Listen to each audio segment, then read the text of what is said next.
उत्तराखंड में UK SSSC भर्ती घोटाले की चल रही जांच और उस पर हो रहे विवाद के बीच विधानसभा की नौकरियों में भाई भतीजावाद को बढ़ावा दिए जाने का मामला भी तूल पकड़ गया है और पूर्व विधानसभा अध्यक्ष प्रेमचंद अग्रवाल के बयानों से बीजेपी आला कमान हैरान है।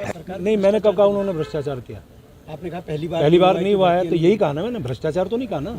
आप अपने मुंह से निकालेंगे शब्दों के भ्रष्टाचार हुआ, भ्रष्टाचार बताइए कौन सा भ्रष्टाचार हुआ? 72 लोगों में नहीं रखा गया ना, कौन सा भ्रष्टाचार बताइए ना। मंत्रियों के PR बिल्कुल रखे गए, आप बताइए ना कौन सा भ्रष्टाचार से रखे गए। तो ये मैंने कहा ना, नियम अनुसार आप जानकारी लीजिए। प्रेमचंद अग्रवाल के इस तरीके के तेवर, इस तरीके के रवैये को देखकर कहा यह जा रहा है कि भारतीय जनता पार्टी का हाईकमान पूरी तरीके से सजग है और इस मामले में अब प्रेमचंद अग्रवाल को दिल्ली तलब भी किया गया है। इस तरीके की खबर है, यानी कि प्रेमचंद अग्रवाल दिल्ली बुलाए गए हैं, जो कि पूर्व विधानसभा के अध्यक्ष, मौजूदा वक्त में वित्त मंत्री, शहरी विकास मंत्री जैसे बड़े मंत्रालय संभाल रहे हैं।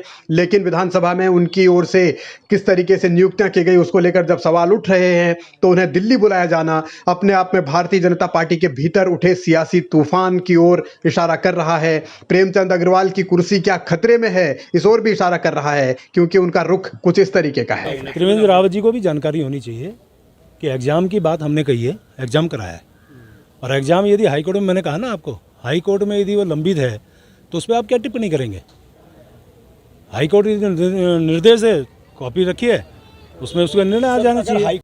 प्रेमचंद अग्रवाल अपने बातों पर अड़े हुए हैं, नियमों के मुताबिक भर्ती करने की बात कह रहे हैं। यही बात अब बीजेपी आलाकमान को चुभ रही है। जेपी नड्डा की ओर से बुलावा भेजा गया है, ऐसी जानकारी है, और प्रेमचंद अग्रवाल को दिल्ली बुलाया गया है। इस मामले में आगे क्या किया जाना चाहिए, क्या कदम उठाए जाने चाहिए, संभवतः इसकी चर्चा होगी। यानी कि उत्तराखंड विधानसभा के भीतर जो कुछ भर्तियां प्रेमचंद अग्रवाल के जमाने में हुई, उससे भारतीय जनता पार्टी की छवि पर कुछ असर पड़ा है और इसीलिए दिल्ली उन्हें बुलाया गया है और कांग्रेस इस मामले को लेकर हमलावर। इतना बड़ा मामला इस विधानसभा में चल रहा है।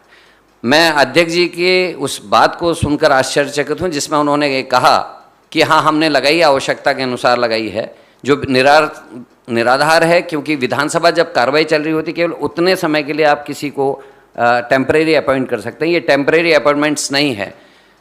टेम्परेरी अपॉइंटमेंट्स का नियम है कि जो संविदा में लगेगा उसको केवल बेसिक पे और DATA मिलता है, लेकिन इसमें पूरी सैलरी दी जा रही है। साथ में टाइप 2 और टाइप 3 के मकान भी इनको आवंटित हो गए हैं, जो अपने आप में साबित है कि नियत कहाँ है।